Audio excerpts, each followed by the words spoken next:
Film diawali dengan menampilkan adegan penyiksaan seorang perempuan yang merupakan istri seorang pemimpin tim operasi khusus DEA yang bernama John Breacher. John melihat penyiksaan istrinya melalui sebuah video yang dikirim oleh musuhnya. John yang tak bisa melakukan apa-apa hanya mengusap wajahnya dan mengikhlaskan istrinya yang sudah meninggal. Scene pun berpindah menampilkan John bersama timnya yang sedang melakukan aksi perampokan uang milik seorang bandar narkoba. Di dalam rumah milik bandar itu diadakan pesta. Salah satu tim John yang bernama Lizzie bertugas untuk mengalihkan perhatiannya dengan merayu penjahat itu agar ia tak mengetahui kedatangan John beserta tim. Saat salah satu pengawal melihat kedatangan John, ia mengarahkan tembakannya dan bersiap untuk menembak. Namun Tripod lebih dulu menembak pengawal itu tepat di kepalanya. Setelah mendengar suara tembakan, penjahat yang bersama dengan Lizzie kemudian tersadar dan Lizzie segera mendorong dan menendangnya.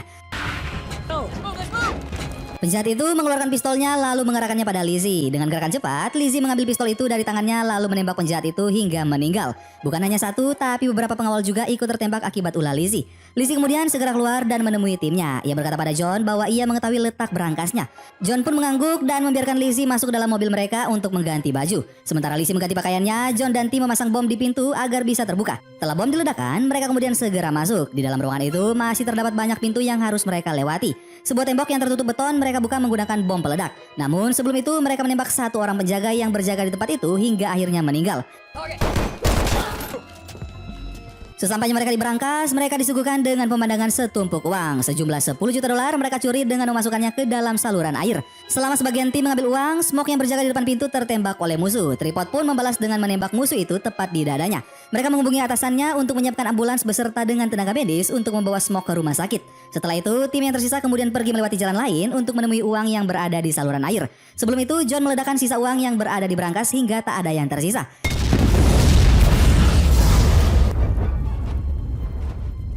Sesampainya mereka di saluran air itu, uang senilai 10 juta dolar yang mereka masukkan tadi hilang. Mereka mencari-cari tapi tak mendapatkannya.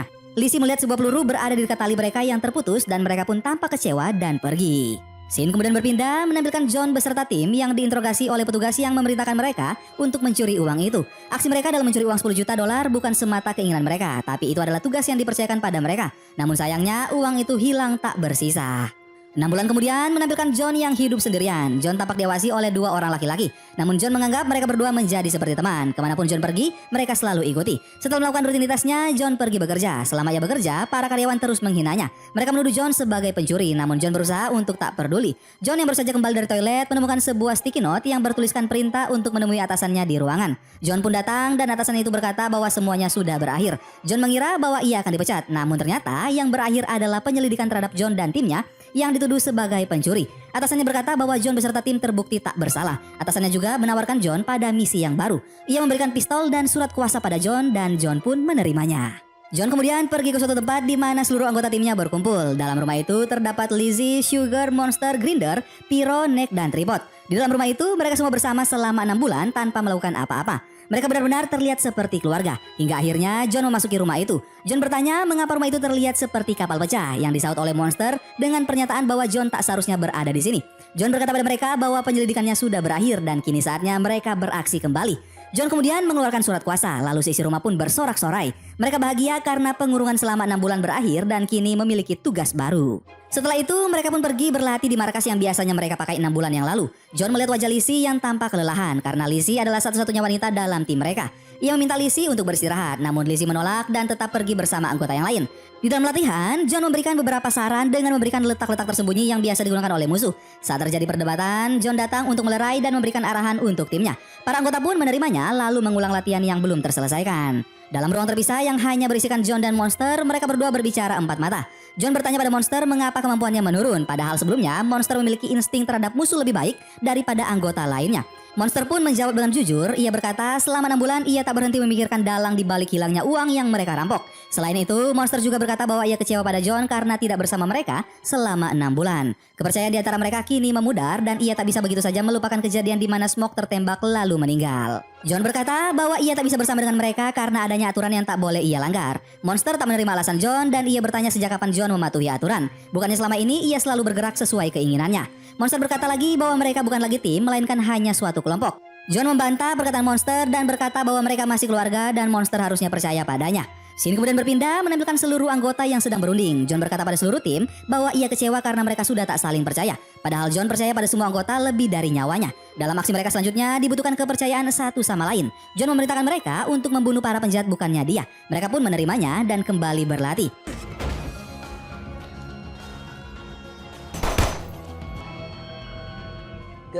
Good job. Setelah latihan mereka berhasil, John mengajak seluruh tim untuk bersenang-senang merayakan kembalinya kebersamaan mereka. Tak lupa mereka juga bersulang untuk Smoke yang lebih dahulu meninggalkan mereka. Scene pun berpindah menampilkan Pyro yang sedang tertidur dalam mobil lalu terbangun dan memakan sesuatu lalu memuntahkannya. Ia kemudian meminum alkohol untuk menghilangkan penatnya. Saat sedang terdiam, ia melihat keluar dan mendengar suara kereta api. Pyro pun panik dan berusaha untuk menggerakkan mobilnya dan mengambil kunci mobil. Ia kemudian membuka pintu mobil namun tak bisa juga. Mobil Pyro pun terseret kereta api bersama dengan dirinya di dalam mobil itu. John yang sedang berada dalam perjalanan melihat kelompok orang yang melihat kecelakaan. Ia memperlihatkan kartu identitasnya lalu melihat keadaan di tempat kejadian. Di sana, ia bertemu dengan seorang investigator bernama Caroline Brentwood. John mengatakan bahwa Pyro merupakan anak buahnya. Caroline pun berjabat tangan dengan John. John bertanya apa yang terjadi dan Caroline menjawab bahwa mobil Pyro terseret kereta api.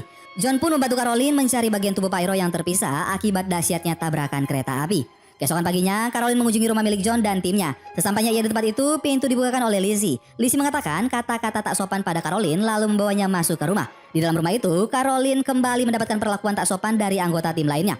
Lalu datanglah John menghentikan 3 konyol timnya yang mungkin adalah efek dari kesedihan mereka karena ditinggalkan Pyro. John pun mengajak Caroline berbicara di ruangannya pada malam hari. Caroline dan John kembali bertemu dan pergi menuju rumah Nick.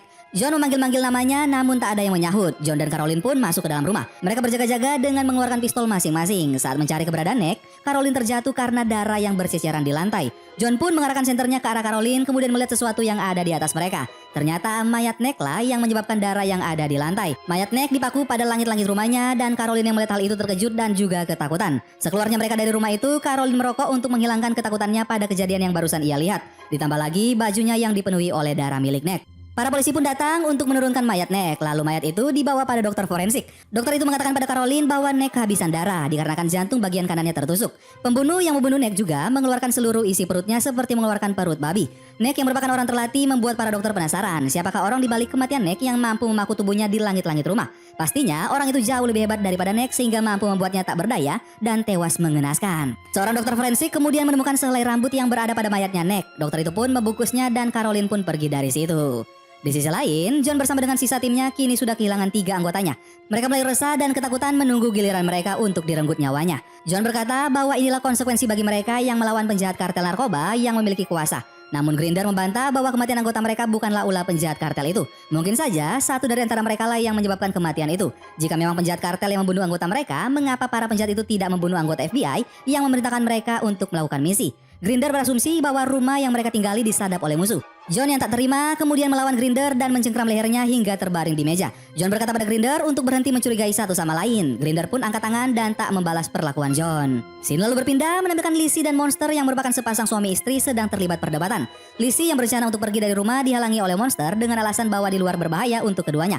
Ada penjahat yang mengincar nyawa mereka. Lizzie melawan dan berkata bahwa ia bosan. Lalu Monster membuka paksa tas Lizzie. Ia menemukan kondom lalu bertanya pada Lizzie untuk apakah dia membawa barang itu. Lizzie tak menjawab pertanyaan Monster dan tetap pergi. Saat Lizzie membuka pintu, ada Caroline yang berada di depan rumah mereka. Caroline datang untuk menginterogasi mereka berdua tentang beberapa hal. Pertanyaan Caroline pada kedua pasutri itu dianggap lelucon oleh keduanya. Perlakuan tak sopan Lizzie dan Monster membuat Caroline marah dan mengancam mereka berdua akan menampar serta memasukkan mereka ke dalam penjara. Caroline meminta mereka berdua untuk menunjukkan beberapa bukti yang bisa membantunya dalam penyelidikan kematian Pyro dan Nick. Monster pun berhenti bercanda dan memberikan beberapa foto teman-temannya yang tewas dengan keadaan yang hampir sama dengan Pyro dan Nick kepada Caroline. Lizzie berkata pada Caroline bahwa ia membutuhkan lebih banyak pengalaman dalam menyelidiki kasus pembunuhan. Kedua pasutri itu meminta Caroline untuk menjauh dan Caroline pun beranjak dari duduknya dan pergi dari rumah tersebut. Caroline kemudian pergi ke tempat para dokter forensik untuk mendapatkan hasil dari tes rambut yang mereka dapatkan. Dokter forensik itu juga mendapatkan sidik jari yang ditemukan di dekat kemudi RV. Scene pun berpindah menampilkan sekelompok orang termasuk Caroline yang sedang membahas masalah yang terjadi belakangan ini, yaitu kematian Pyro dan Nick. Caroline meminta dukungan dan akses catatan para anggota pertemuan itu untuk memecahkan masalah tersebut. Namun, seorang pria berkata bahwa Caroline harus mengajukan surat permohonan resmi dan banyak hal lainnya yang tampak sangat rumit. Caroline yang mendengar syarat yang mereka ajukan terlalu banyak untuk dipenuhi pun menyerah dan pergi dari rapat tersebut. Saat Caroline dan temannya berada di dalam mobil, mereka menemukan sebuah flash disk lalu mengecek isi dari flash disk tersebut. Caroline menonton sebuah video di mana John yang saat itu sedang diinterogasi oleh anggota FBI. Setelah melihat video itu, Caroline mengetahui bahwa jawaban yang diberikan John sepenuhnya kebohongan. Caroline pun pergi menemui John lalu berkata pada John mengapa John tak mengatakan bahwa ia diselidiki karena mencuri uang dari kartel Rios Garza. John pun menyuruh Caroline untuk masuk ke dalam rumahnya terlebih dahulu. Caroline meminta John untuk jujur padanya. Kedua orang itu terlibat dalam perbincangan yang cukup panjang hingga Caroline melihat barang-barang John yang sepertinya akan pergi. John berkata bahwa ia akan pergi ke tempat salah satu anggotanya yang mengasingkan diri setelah interogasi itu terjadi. Anggota itu bernama Tripod. Mereka berdua pun pergi dan keesokan paginya barulah mereka sampai di tempat tujuan. Sesampainya mereka di tempat tujuan, John memperingati Caroline untuk berhati-hati. Banyak jebakan yang dipasang untuk berjaga-jaga akan kedatangan musuh. Di sisi lain, ternyata sudah ada 3 orang bersenjata berada di tempat yang sama. Sepertinya mereka mengincar Tripod. John yang melihat sekitaran merasa ada yang tidak beres. Tripod yang sedang memperbaiki mobilnya juga merasakan hal yang sama. Ia pun mengeluarkan senjatanya dari dalam mobil dan terjadilah aksi tembak-menembak antara Tripod dan 3 orang lainnya. Saat sedang gencar-gencarnya menembak lawan, senjata Tripod kehabisan peluru yang mengharuskannya kembali ke dalam rumah. Saat beranjak dari tempatnya, Tripod terkena tembakan di beberapa tubuhnya. Namun untungnya ia masih bisa bertahan dan berjalan menuju ke dalam rumah. Malangnya, pilihan Tripod untuk masuk ke dalam rumah malah membawa petaka baginya. Ketiga orang itu masuk ke dalam rumahnya dan melihat Tripod yang terduduk tak berdaya lantas tak membuat mereka bersimpati, namun malah membuatnya mati. John dan Caroline yang datang terlambat lagi-lagi menjadi saksi kematian para anggota John. Caroline kemudian menghubungi timnya untuk segera datang ke tempat kejadian. Setelah itu, John dan Caroline pergi ke hutan untuk melihat jejak penjahat yang tertinggal. Tak jauh dari TKP, mereka mendapati seorang pria yang tewas akibat terkena jebakan Tripod. John kemudian melihat tato di tubuh mayat itu yang merupakan identitas suatu kelompok penjahat dunia. Tak ambil pusing, Caroline dan John pun meninggalkan mayat itu lalu pergi. Scene lalu berpindah menampilkan Caroline yang sedang menonton video pembunuhan oleh para penjahat yang dikejutkan oleh kedatangan monster. Monster yang melihat video itu memberitahu Caroline bahwa mereka adalah anggota Kaibil. Monster berkata bahwa Tripod dulunya adalah anggota Navy Seal. Monster mengaku bahwa Tripod memiliki kemampuan 10 kali lipat lebih hebat darinya. Dan kini Monster tak mempunyai harapan lagi. Tripod yang jauh lebih hebat darinya kini sudah tewas. Ia hanya akan menunggu gilirannya saja. Caroline yang mengetahui tujuan Monster tak ingin agar Monster berbasa-basi. Caroline menyuruh Monster untuk segera memberitahukannya semua hal tentang tim mereka termasuk John. Monster pun menjelaskannya pada Caroline. Dulu tim mereka menangkap Edgar Rios di Juarez. Dia adalah gembong narkoba tersohor. Mereka menyerahkan Edgar pada kelompok orang Meksiko. Sayangnya sebelum mereka menyerahkannya, seorang prajurit wanita menembak Edgar tepat di kepalanya. Sehingga Edgar pun tewas dan masalah mereka selesai. Setelah kejadian itu, John menerima telepon dari penjahat itu. Mereka menangkap istri dan anaknya di rumahnya di Danau Lanier. Mereka menyekapnya di Juarez dan mereka juga memberikannya penawaran. Serahkan dirimu ke kartel, maka keluargamu akan hidup. Dan bagi John, keluarganya adalah segalanya. John menikah sekali seumur hidup dan memiliki anak yang ia anggap seperti sahabatnya sendiri. Para penjahat itu menyiksa istri dan anaknya sampai mati. Tak hanya itu, mereka juga mengirimkan John video penyiksaan serta potongan tubuh mereka setelah beberapa minggu. John kemudian pergi ke Juarez untuk menemukan pelaku yang membunuh istri dan anaknya. Namun ia tak kunjung menemukannya. John terobsesi untuk membalas dendamnya. Setelah kejadian itu, Monster mengaku bahwa ia dan seluruh anggota tim tak lagi dapat memahami John. Monster mengakhiri ceritanya tanpa menyadari John mendengarkan pengakuannya pada Caroline. John pun menjadi marah, wajahnya persis seperti orang yang ingin memangsa lawannya hidup-hidup. John menyuruh Monster untuk pulang. Monster pun pergi dan berkata bahwa ia hanya berniat membantu. Caroline yang melihat John kemudian meminta maaf dan turut berduka atas kehilangan yang dialami John. Tapi John tak peduli lalu pergi meninggalkan Caroline sendiri. Scene pun berpindah pada malam harinya saat Caroline sedang berenang, kemudian John kembali mengajukan perdamaian pada Caroline. Caroline pun dengan senang hati menerimanya. Kini mereka berdua berada di rumah milik Caroline untuk membahas pasukan Guatemala yang menembak Tripod. John kemudian menunjukkan bukti lainnya yang ia dapatkan dari mayat Tripod kepada Caroline. John hanya membiarkan Caroline melihat bukti itu tapi ia tidak memberikannya. Caroline pun bertanya untuk apa John menunjukkan bukti itu jika ia tak memberikannya itu padanya. John pun menjawab karena ia tak mau terjadi sesuatu pada Caroline. Pada pagi harinya, Caroline bersama temannya pergi ke suatu tempat untuk memastikan kecocokan antara sidik jari yang ia miliki dengan sidik jari yang diberikan John. Karena sudah mendapatkan bukti yang cukup kuat, Caroline dan partnernya bisa menggunakan kuasa mereka untuk memerintahkan beberapa polisi untuk melakukan penggerebekan di sebuah rumah susun. Di sisi lain, John bersama timnya sedang menunggu di mana target mereka berada. John menggunakan Caroline untuk mengetahui keberadaan target. Mereka hanya perlu menunggu dan bersiaga, kemudian beraksi bersama. Tak lama setelah itu, John mendapatkan lokasinya dan mereka semua pergi membawa senjata masing-masing.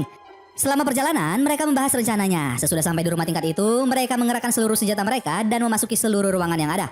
Di dalam rumah itu ada banyak keluarga bersama dengan anak-anak kecil. Setiap kali mereka membuka pintu, mereka berjaga-jaga. Dan tepat saat mereka membuka satu pintu lainnya, mereka mendapatkan serangan bertubi-tubi. Untungnya, tak satupun anggota tim yang terluka.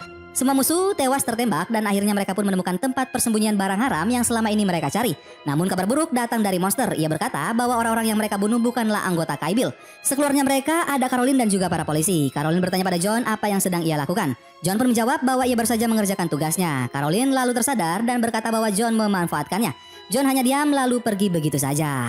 Scene kemudian berpindah menampilkan dua orang nelayan yang mengangkat jalannya. Namun bukannya ikan yang mereka dapat, melainkan mayat. Mayat-mayat itu diprediksi adalah orang-orang Guatemala yang membunuh Tripod. Jasad itu diberi kawat sehingga membuat jasad itu tak mengapung. Kemudian Caroline teringat jika benar mayat itu adalah orang yang menyebabkan kematian Tripod, pasti ada tato yang menunjukkan identitas yang sama. Caroline pun memeriksanya dan benar saja ketiga mayat itu masing-masing memiliki tato yang sama dengan mayat yang saat itu ia dan John temukan di hutan. Yang lebih mencengangkan lagi adalah menurut para dokter forensik, kematian orang Guatemala itu diprediksi sekitar 1 minggu yang lalu. Artinya bukan mereka yang menyebabkan kematian Pyro dan Nick, tetapi ada orang lain yang berusaha menggunakan nama mereka sebagai penyebab dari kematian Pyro dan Nick. Di sisi lain, terdapat John yang kembali menonton video penyiksaan sang istri hingga istrinya ditembak mati oleh penjahat. Tampaknya John tetaplah John yang sama. Dia tak pernah bisa merelakan kepergian istri dan anaknya. Scene pun berpindah menampilkan Lizzie, Monster, Sugar, dan Grinder yang mengepung jalan John. John kemudian turun dari mobilnya. John menatap mereka semua kemudian bertanya siapa sebenarnya yang memburu mereka. Lizzie pun angkat bicara bahwa salah satu dari mereka lah pelakunya. Lizzie berkata bahwa bisa saja John atau Grinder atau Sugar atau suami tercintanya Monster. Grinder kemudian berkata bisa juga Lizzie. Monster kemudian membenarkan perkataan Lizzie. Ia tampak frustasi karena keadaan yang semakin tak terkondisi. Bahkan Grinder dan Monster saling menodongkan pistol ke arah satu sama lain. John lalu berkata jika memang satu dari antara mereka lah pelakunya, mengapa begitu tega membunuh rekan satu tim yang bahkan sudah mereka anggap sebagai keluarga. Lizzie kemudian menjawab bahwa penyebabnya adalah uang. Lalu Sugar berkata amin dan berasumsi bahwa ada anggota mereka yang dibayar sehingga tega membunuh anggota lainnya. Grinder yang sudah muak pun pergi meninggalkan mereka. Ia berkata jika ia bertemu salah satu dari anggota tim ini, maka ia tak segan-segan akan membunuhnya.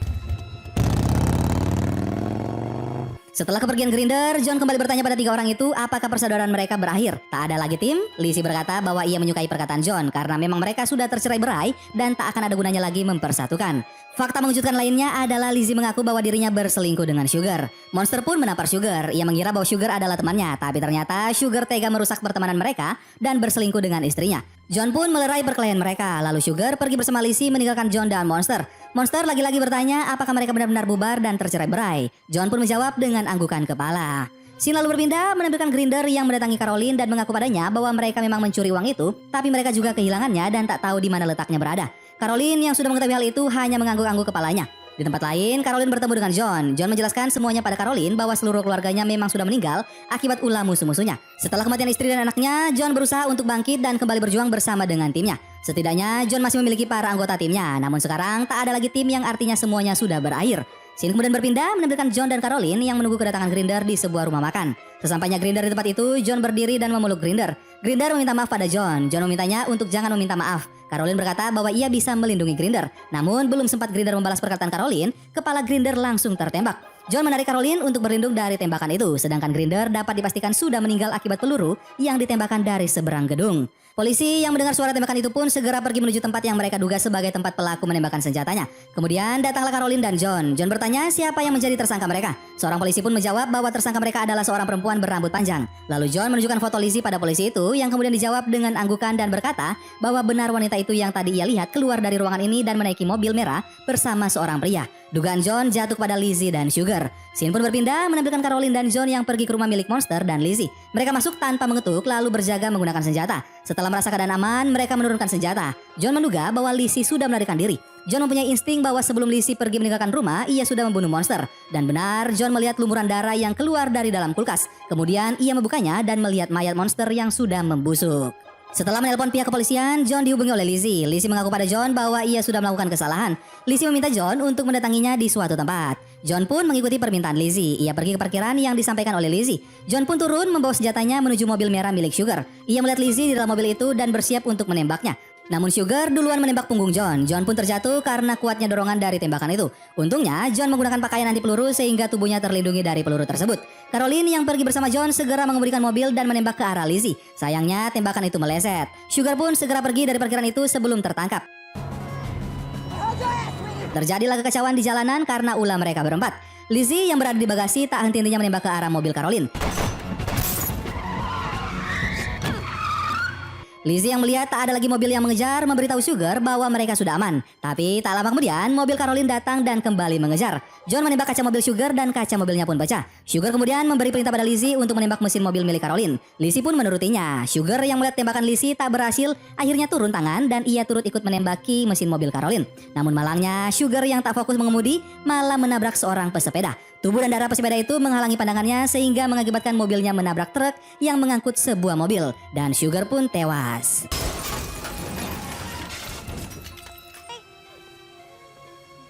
Lizzie yang masih hidup menyempatkan diri untuk menyapa John. John bertanya pada Lizzie mengapa ia membunuh anggota timnya. Lizzie menjawab semuanya karena uang. Mereka mencuri uangnya, uang yang selama ini ia kumpulkan dengan susah payah. John yang mendengarnya kemudian mengaku bahwa dialah yang mencuri uang Lizzie. Caroline yang tak mengerti bertanya pada John apa maksudnya, tapi John hanya diam. Lizzie bertanya pada John kenapa dia mencuri uang itu. Tapi sekali lagi John tak menjawab. Kemudian Lizzie mendapatkan jawabannya sendiri. Ia mengerti mengapa John mencuri uang itu. Semuanya karena keluarganya. Keluarga John yang sampai saat ini tak ia relakan kepergiannya. Lizzie berteriak pada John bahwa keluarganya tak akan kembali. Mereka semua sudah mati dan apapun yang dilakukan John tak akan bisa mengubah kenyataan itu.